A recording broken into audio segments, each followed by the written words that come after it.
Hello everyone and welcome back to my channel law after college. आज की class में हम डीपीएसपी और फंडामेंटल ड्यूटीज़ के बारे में पढ़ेंगे। ये दोनों टॉपिक्स आपके एग्जाम के लिए इंपॉर्टेंट ज़रूर हैं, लेकिन ये ऐसे टॉपिक्स नहीं हैं जिसमें आपको कुछ पढ़ाया जा सके। इनमें कुछ फंडामेंटल ड्यूटीज़ जो हैं वो कुछ नंबर ऑफ ड्यूटीज़ प्रोवाइडेड हैं, कुछ डीपीएसपीज़ दी हुई हैं जो आपको याद रखना है कि कौन सी चीज़ किसके बारे में दी गई है। जैसे कि किसके बारे में स्टेट के ऊपर एक ऑब्लिगेशन है कि वो इन्वायरमेंट को प्रोटेक्ट करेगा, ऐसी फंडामेंटल ड्यूटी में सिटीजन्स के ऊपर ऐसा कौन सा ऑब्लिगेशन है कि वो इन्वायरमेंट को प्रोटेक्ट करेंगे। ये एक एग्जाम्पल के तौर पे मैं आपको बता रही हूँ। उसके बाद अभी तक हमने जितना भी क्लासेस की उसमें हमने पार्ट 3 ऑफ द कॉन्स्टिट्यूशन को कंप्लीट कर लिया। पार्ट 3 आपके पेपर के लिए बहुत ही इंपॉर्टेंट है।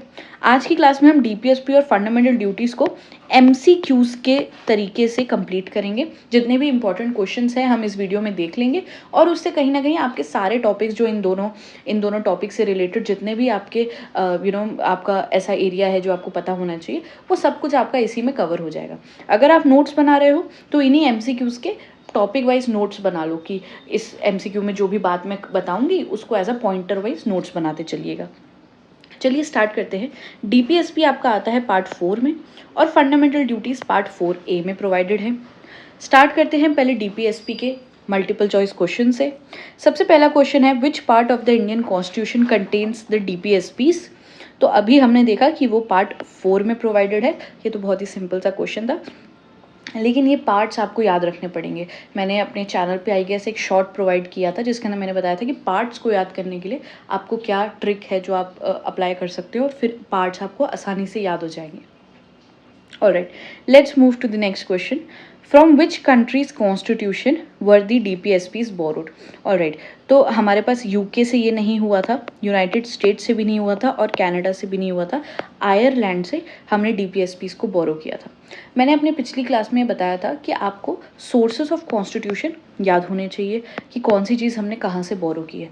तो वो आप अच्छी तरह याद कर लीजिए। एक दो क्वेश्चन तो निकल ही आते हैं जिसमें आपसे कभी ना कभी, क्योंकि आप बहुत सारे पेपर देंगे, आप क्लैट का पेपर देंगे, आप सीयूईटी देंगे, आप एलर देंगे, तो ऐसे करके कहीं ना कहीं एक दो क्वेश्चन तो आपको मिल ही जाएंगे इन पूरे एग्जाम्स में जो पूछेंगे कि कौन सी चीज़ हमने कहाँ से बोरो की है। तो सोर्सेज आप याद कर लीजिएगा। Let's move to the next question. Which part of the Indian constitution primarily embodies the goals of a welfare state. तो आप ये समझिए कि हमारा इंडिया जो है वो एक वेलफेयर स्टेट है, ठीक है। और स्टेट वेलफेयर का क्या मतलब होता है कि वो अपने लोगों के लिए, अपने सिटीजन्स के लिए, उनके वेलफेयर के लिए काम करेगी। तो स्टेट के ऊपर क्या क्या ड्यूटीज़ डाली गई है वो कहाँ पे दी गई है, वो दी गई है हमारे directive principles of state policy में। स्टेट को ये बताया गया है कि आप ये करेंगे जिससे आपके जो सिटीजन्स हैं कंट्री के उनका वेलफेयर होगा। तो वो हमको डीपीएसपी में देखने को मिलता है। नेक्स्ट क्वेश्चन है डीपीएसपी जस्टिसिएबल है कि नहीं है। तो इसका जवाब है नहीं। डीपीएसपी को लेके आप कोर्ट नहीं पहुंच सकते कि ये जो मैं डीपीएसपी में लिखा है ये इसके लिए मैं कोर्ट चला जाऊँ कोई रेमेडी पाने के लिए, ऐसा नहीं है। ये सिर्फ एक मियर गाइडलाइंस प्रोवाइडेड है, दे आर नॉट जस्टिसिएबल।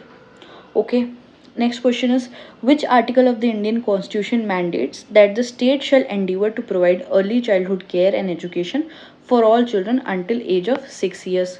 तो वो आपका प्रोवाइडेड है आर्टिकल 45 में। अब देखिए एक दो क्वेश्चन मैंने ऐसे भी डाले हैं कि किस आर्टिकल में कौन सी बात की गई है, ठीक है। तो ऐसे क्वेश्चन आ जाते हैं आपके एग्जाम में कि कौन सा आर्टिकल है या कौन सा डीपीएसपी ऐसा है जो इन्वायरमेंट रिलेटेड बात करता है या जो बात करता है कि स्टेट की रिस्पॉन्सिबिलिटी है कि वो इन्वायरमेंट को प्रोटेक्ट करेगा।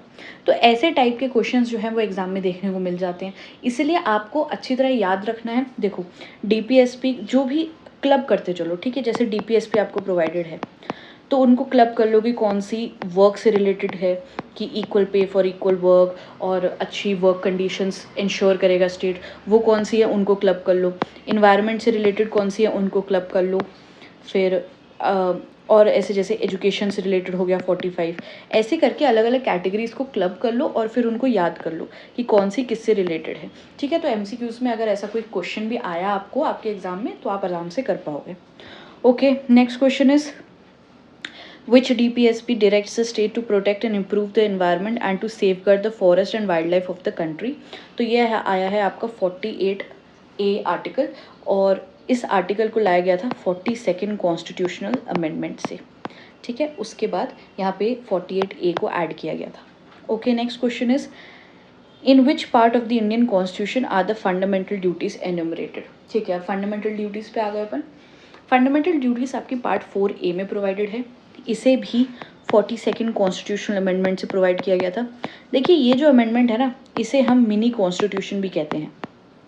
मिनी कॉन्स्टिट्यूशन हम इसे इसलिए कहते हैं क्योंकि इतने सारे चेंजेस इसने हमारे कॉन्स्टिट्यूशन में किए हैं। जो प्रेजेंट कॉन्स्टिट्यूशन है उसमें बहुत सारे चेंजेस, और आप भी देखेंगे कि 42nd अमेंडमेंट का नाम तो जितना आप सुनते हैं उतना किसी अमेंडमेंट का नहीं सुनते, कि ये भी इसी से आया, प्रियम्बल में भी कुछ टर्म्स चेंज हुए वो इसी से हुए, DPSP में भी 48A आर्टिकल आया वो भी इसी से आया। तो ऐसे करके 42nd कॉन्स्टिट्यूशनल अमेंडमेंट 1976 में आया था। ये आपके लिए इम्पॉर्टेंट हो जाता है। जब हम अमेंडमेंट्स पढ़ेंगे तो इसको इन डिटेल हम पढ़ लेंगे। वैसे तो हम जो भी मेजर चेंजेस हैं जो इस अमेंडमेंट ने लाए हैं वो जब हम प्रोविजंस पढ़ते चल रहे हैं कॉन्स्टिट्यूशन के, हम उन्हें करते चल रहे हैं। Okay, next question is which article of the Indian constitution specifically deals with fundamental duties. तो आर्टिकल 51A है। ठीक है, आर्टिकल 51A है आपका जो 42nd अमेंडमेंट से आया। उसी के अंदर A से लेकर के K तक जाती हैं आपकी फंडामेंटल ड्यूटीज़, और इसी के अंदर ये सब क्लॉज की तरह ये प्रेजेंट है। 51A आर्टिकल के अंदर ये दी गई हैं। उसके बाद fundamental duties were added to the Indian constitution by which amendment, हमने अभी देखा 42nd constitutional amendment. Next is how many fundamental duties are listed in the Indian constitution after the 86th amendment. Alright, देखिए 86th amendment हम जब अभी right to education पढ़ रहे थे, आर्टिकल 21A में जो आता है, तो हमने देखा था कि आर्टिकल 21A या फिर right to education 6 to 14 years तक के बच्चों के लिए फंडामेंटल राइट इस्टेब्लिश किया गया था हमारे 86 कॉन्स्टिट्यूशनल अमेंडमेंट के बाद। तो उसी में एक फंडामेंटल ड्यूटी भी ऐड की गई थी, जिस ड्यूटी का नाम था, ड्यूटी का जो अल्फ़ाबेट था वो था K। ठीक है, 51AK। ये जो ड्यूटी ऐड की गई थी, ये ड्यूटी थी एजुकेशन से रिलेटेड, जो आर्टिकल 21A में भी देखने को मिल जाता है। तो इससे पहले इस अमेंडमेंट से पहले हमारे पास 10 फंडामेंटल ड्यूटीज़ थी ओरिजिनली। उसके बाद 11th एक और ड्यूटी ऐड हुई, तो अब हमारे पास टोटल है 11 ड्यूटीज़ हैं। Okay, next is which fundamental duty was added by 86 amendment act 2002।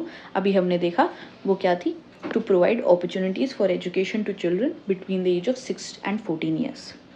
Okay, next question is which fundamental duty requires citizens to protect and improve the natural environment including forests, lakes, rivers and wildlife।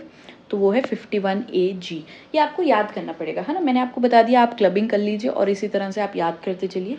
कभी भी अगर exam में कुछ आए कि कौन सी duty है जो equal pay for equal work की बात करती है, या कौन सी ड्यूटी है जो इसकी बात करती है, या कौन सी ड्यूटी है जो यूनिफॉर्म सिविल कोड की बात करती है, तो ऐसा कुछ भी आए तो आप, ड्यूटी नहीं वो DPSP होगा, तो आप क्या करेंगे, आप ऐसे आंसर कर पाएंगे।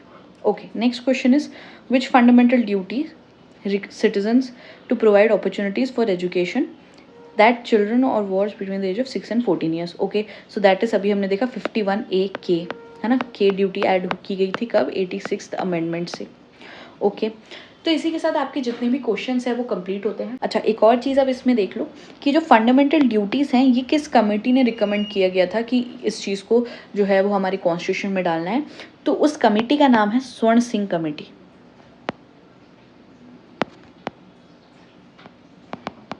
ठीक है, इस कमेटी ने रिकमेंड किया था। ये भी कभी कभी क्वेश्चन आ जाता है, तो ये कमेटी का नाम आप याद रखिएगा। तो इसी के साथ हमारी आज की क्लास कंक्लूड होती है। और आज की क्लास को हमने इतना छोटा इसलिए रखा क्योंकि DPSP और फंडामेंटल ड्यूटीज़ ऐसी चीज़ हैं जिसमें कुछ पढ़ाया नहीं जा सकता। उसमें कुछ इंपॉर्टेंट पॉइंट्स थे, वो हमने MCQs के तौर पर देख लिए। और जो भी है कि आपको जितनी भी ड्यूटीज़ हैं, जितनी भी DPSPs हैं, वो मैंने आपको कह दिया कि आप क्लब कर लो, उन्हें समझ लो कौन सी किस कैटेगरी के अंदर आती है, और उन्हें याद कर लो। क्वेश्चन आए तो आप टिक मार सको कि कौन सी DPSP में क्या बोला गया, कौन सी फंडामेंटल ड्यूटी में क्या बोला गया। जितने भी वीडियोस आप मेरे चैनल पे देखेंगे वो कहीं ना कहीं 15 से 20 मिनट तक ही रेंज करती हैं। तो मैं ऐसी कोशिश करती हूँ कि अपने चैनल के थ्रू आपका टाइम वेस्ट तो बिल्कुल ना किया जाए। टू द पॉइंट हमारी सीरीज़ होती है, बिल्कुल स्टार्ट से हम लोग कुछ ऐसी बात नहीं करते कि सब्सक्राइब करो, ये करो, वो करो। सीधा हम लोग स्टार्ट करते हैं पढ़ना, और 15 से 20 मिनट में एक इंपॉर्टेंट टॉपिक हम निपटा देते हैं। और आपके एग्ज़ाम के लिए सेल्फ स्टडी बहुत ज़्यादा ज़रूरी है। ठीक है, जितना मर्जी कोई और पढ़ा दे, जब तक आप खुद नहीं पढ़ेंगे तो काम नहीं बन पाएगा। इसीलिए आपको सेल्फ स्टडी का पूरा टाइम मिले, इसलिए बहुत ही क्रिस्प में जितने भी वीडियोस मैं बनाती हूँ अपने चैनल पे, बहुत ही क्रिस्प में बनाती हूँ। आई होप आपको ये सारा कंटेंट जो मैं अपने चैनल पे डाल रही हूँ ये अच्छा लगता होगा। अगर आपको 100+ लैंडमार्क जजमेंट्स चाहिए जो कि 1950 से लेकर के अभी तक के जितने भी लैंडमार्क जजमेंट्स हैं वो हैं, और आपको 20 से लेकर के 23 तक के जितने भी जजमेंट्स हैं जो कि हम रीसेंट जजमेंट्स में मानते हैं। जब क्लैट आपको बोलता है कि आपको रीसेंट जजमेंट्स कंप्लीट करने हैं तो वो ये नहीं कह रहा है कि आपको 2024 के जजमेंट्स करने हैं, आपको कहीं ना कहीं पिछले 3 से 4 साल के जजमेंट्स तो करने ही पड़ेंगे। तो अगर आपको इन टोटल कंपाइलेशन चाहिए इन सब चीज़ों का, इनकी 5 PDFs है जो मेरे चैनल पे आपको प्रोवाइड की जा सकती है, तो आप मुझे इस नंबर पे व्हाट्सअप कर सकते हैं। 5 PDFs बहुत ही रीजनेबल रेट में प्रोवाइड की जा रही है। अराउंड 500 पेजेस की ये PDF होएगी टोटल अगर हम मिला के देखें, और ये PDFs आपके लिए बहुत ज़रूरी हो जाएगी। जो आप आई होप आप 2024 के जजमेंट्स तो आप करते जा रहे होंगे रीसेंट के, ठीक है। उसके बाद जितना भी आपका ये बैकलॉग है 2024 से पहले का, ये सारा आपका मेरी इन PDF से कवर हो जाएगा। तो अगर आपको चाहिए आप इस नंबर पे मुझे व्हाट्सअप कर सकते हैं। इसी के साथ आज की क्लास को हम यहीं ख़त्म करते हैं। Take care.